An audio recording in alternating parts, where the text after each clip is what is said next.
Video start करने से पहले सब्सक्राइब कर दीजिए हमारे चैनल एक्सेलेंट लर्निंग पॉइंट को। बेल आइकन को प्रेस कर दीजिए ताकि आपको नोटिफिकेशन मिल सके। Hello friends, welcome back to our channel excellent learning point. Guys, आज की इस वीडियो में हम क्लास 10th का वर्कशीट नंबर 85 डिस्कस करने जा रहे हैं। ये हमारी इंग्लिश की वर्कशीट है और यहाँ पे आज जो हमारा टॉपिक है वो chapter number 10 the sermon at Banaras. तो इस चैप्टर को कंटिन्यू करते हैं। आई होप आप सबको पता होगा कि बेसिकली आपका जो चैप्टर है किन के बारे में है, तो महात्मा गौतम बुद्ध जी के बारे में है। तो देखो यहाँ पे कंटिन्यू करते हैं। बीच बीच ये पूरे चैप्टर में से कोई एक छोटा सा पार्ट लेकर हमें यहाँ पे दे रखा है, तो इसको स्टार्ट करते हैं। The Buddha sad the life of mortals in this world. अब वो जो मॉर्टल्स किसे कहते हैं, जो नश्वर होते हैं, जिनका कभी ना कभी अंत निश्चित ही होता है। ठीक है, तो the life of mortals in this world is troubled and brief and combined with pain. मतलब कि उनका लाइफ जो होता है परेशानी भरा होता है, ब्रीफ मतलब छोटा होता है, और कम्बाइंड विथ पेन तो कई तरह की दुखों का सामना उनको करना पड़ता है। किन लोगों की बात कर रहे हैं? जैसे हम इंसान हो गए या जितने भी जीव जंतु हो गए। ठीक है, अब लिखा हुआ है for there is not any means by which those that have been born can avoid dying. तो इस मतलब कि यहाँ पर क्या बोला जा रहा है कि हमारे पास कोई सा भी ऐसा कोई भी रास्ता नहीं है कि जो आज जन्म लेकर आए हुए हैं वो मरना अवॉइड कर सकते हैं। ठीक है, क्योंकि यहाँ पर मतलब क्या है कि जो भी जन्म लेगा उसका कभी ना कभी मरण निश्चित ही है। ठीक है, तो लिखा हुआ है ना कि जो भी आपका यहाँ पे लिखा हुआ है ना कि born can avoid dying after reaching old age there is death. मतलब कि एक ओल्ड एज पे जब आप आ जाओगे तो उसके बाद डेथ ही है, तब उसके बाद मरना ही है, सबको मरना है। ठीक है, of such a nature are living beings. तो यहाँ पे क्या है, तो यही एक लिविंग बींग्स का नेचर है। ठीक है, हर कोई लिविंग बींग्स का यही नेचर है। एक वो जब रीचिंग ओल्ड एज पे आ जाता है तो वो मर जाता है। अब यहाँ पे लिखा हुआ as ripe fruit are early in danger of falling.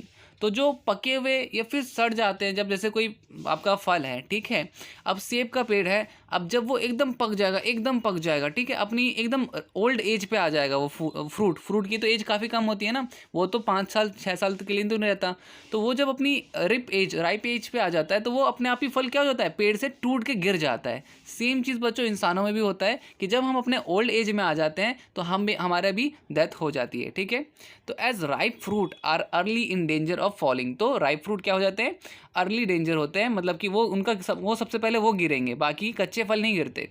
So mortals when born are always in danger of death. तो जब भी बच्चों कोई सा भी व्यक्ति, कोई सा भी जीव जंतु अगर जन्म लेता है तो वो फिर तुरंत मरने के लिए वो किस कैटेगरी में आ जाता है, डेंजर ऑफ डेथ में आ जाता है। ठीक है, as all earthen vessel made by the potter end in being broken. तो बच्चों जो मिट्टी के बर्तन होते हैं वो भी आखिरी में टूट जाते हैं। यही चीज़ यहाँ पे so is the life of mortals. तो हमारे जो नश्वर होते हैं, नश्वरों का भी लाइफ कुछ इस तरह से ही होता है। ठीक है, इसके बाद देखो आगे लिखा हुआ है both young and adult both those who are fools and those are who are wise all fall into power of death. तो देखो बोला जा रहा है कि चाहे कोई बूढ़ा हो, चाहे कोई बच्चा हो, चाहे कोई बहुत ही ज्ञानी हो या चाहे कोई बहुत ही बेवकूफ़ हो, सबको कभी ना कभी एक दिन मरना होता है, सबका अंत निश्चित होता है। All are subject to death of those who overcome by death depart from life. A father cannot save his son nor kinsman their relation. तो बच्चों देखो बोला जा रहा है कि इस चीज़ से कोई भी ओवरकम नहीं हो पाता, इस चीज़ से, डेथ से, जो हमारा मरण होता है, अंत होता है, हमारे अंत से कोई भी हट नहीं सकता। एक बाप अपने बेटे को नहीं बचा सकता, कोई रिश्तेदार अपने रिलेशंस को, अपने आसपास को लोगों को नहीं बचा सकते। While relatives are looking on lamenting deeply one by one mortals are carried off like an ox that is led to the slaughter. अब यहाँ पे क्या बोला जा रहा है कि जो जब कोई इंसान मर जाता है तो उसको जब लेके जाया जाता है ना, उसको जब उठा करके लेके जाया जाता है तो ऐसा लगता है जैसे कोई जो ऑक्स है, कोई बैल को काटने के लिए लेके जाया जा रहा है, कुछ ऐसा लगता है, ये ऐसा बोला गया। ठीक है, तो इसके बाद आगे so the world is afflicted with death and decay. मतलब कि वर्ल्ड क्या है बच्चों, वर्ल्ड में सबका कभी ना कभी मरण या फिर डीके मतलब होता है नाश होना, नाश होगा ही होगा, अंत या फिर नाश होगा ही। Therefore the wise do not grieve जिस वजह से बच्चों जो महान लोग होते हैं, जो ज्ञानी लोग होते हैं, वो मरने का कभी भी दुख, किसी के मरने का दुख नहीं मनाते। अब हम सब में से, हमारे परिवार में से या हमारे रिलेटिव में से कोई अगर एक्सपायर हो जाता है तो हमें काफ़ी दुख होता है, बट ज्ञानी लोग जो होते हैं उनको ये पता है कि ये विधि का विधान है। हमें अगर हमने जन्म लिया है तो हमारा मरण निश्चित ही है। तो इस चीज़ पे वाइज लोग क्या करते हैं, डू नॉट ग्रीव, मतलब कि आपका क्या कहते हैं, दुख ही नहीं मनाते। Knowing the term of the world, because वो क्या जानते हैं, उन्हें इस दुनिया का जो भी रूल है वो उन्हें पता है। Not for weeping nor grieving will any one obtain peace of mind, on the contrary his pain will be greater and his body will suffer. ठीक है, तो जब तक वो उसकी बॉडी सफ़र कर पा रही तब तक सफ़र करेगी, अदरवाइज जब वो मर जाएगा तो फिर कोई फिर उसको वापस नहीं ला सकता। फिर लिखा हुआ, he will make himself sick and pale, yet the dead are not saved by the lamentation.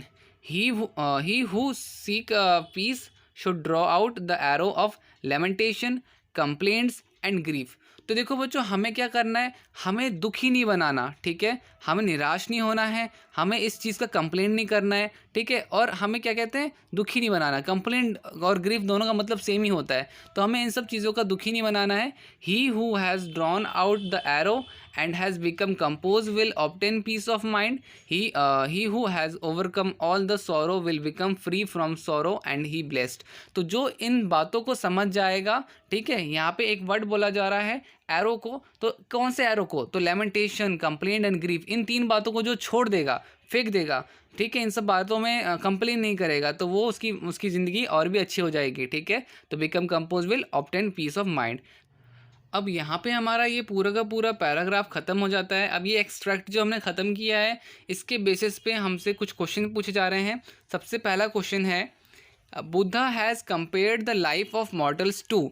अब जो बुद्ध जी थे उन्होंने किससे, जो नश्वर लोग हैं उनसे किससे वो किया था, तो वाइस एंड फूल नहीं, रॉटन फ्रूट्स एंड अर्थन पॉट्स नहीं, पीस एंड पेन नहीं। उन्होंने किस चीज़ से बच्चों कंपेयर किया था, उन्होंने किया था ripe fruit and earthen vessels. ठीक है, उन्होंने इन दो चीज़ों से हमारे नश्वर लोगों का कंपेयर किया था। तो पहले का आंसर हो गया बी। इसके बाद question number second, lamenting, the word lamenting does not refer to as per extract. तो लेमेंटिंग होता है दुख मनाना, तो दुख मनाना या फिर शोक मनाना, ग्रीविंग का मतलब ये सौरो, वही दुखी होना।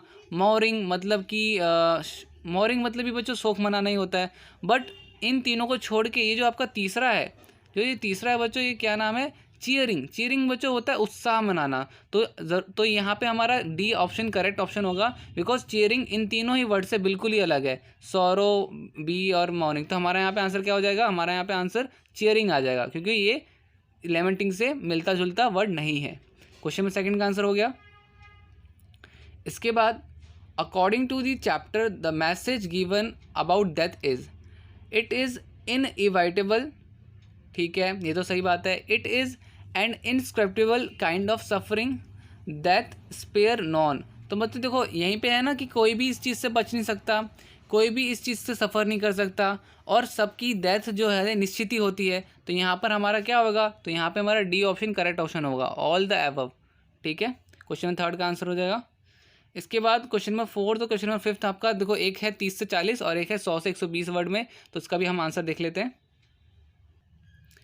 तो आपको पहले क्वेश्चन का आंसर दिख रहा होगा, मतलब कि ये पहला क्वेश्चन नहीं है, ये वैसे तो आपका चौथा क्वेश्चन है, तो कंफ्यूज मत होइएगा। ये मतलब कि आपका क्वेश्चन जो है, what according to Buddha should one do attain peace, 30 to 40 words का है। तो according to Buddha, people who do not complain और lament over their loss and those who do not get distressed with the pain, suffering and death always remain calm and composed, attain peace of mind. ठीक है, तो ये हमारे first question का answer हो जाएगा। Second question है, what great truth about life does Buddha want to teach in this chapter.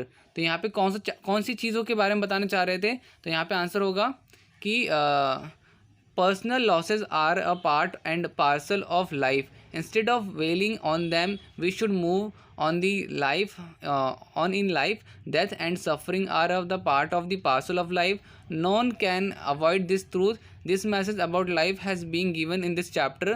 These teachings are relevant in today's context. In modern time, if we do not understand this truth, they will be under stress. They should learn to remain calm and composed and compose in every situation. If we grieve our pain would be greater. अगर हम दुख बनाएंगे तो हमारा जो दर्द है, हमारा जो तकलीफ़ है वो और बढ़ जाएगी। In the modern stressful and competitive world we can only attain peace of mind by non lamenting over our loss and by accepting the reality of life. तो ये हमारा हो जाएगा पूरा का पूरा इंग्लिश का वर्कशीट। उम्मीद करता हूँ आपको सारी चीज़ समझ में आई होंगी। वीडियो अच्छी लगी तो प्लीज़ लाइक शेयर कमेंट ज़रूर कीजिएगा। तो आज की वीडियो में इतना ही, मिलते हैं नेक्स्ट वीडियो में, तब तक के लिए bye bye and take care.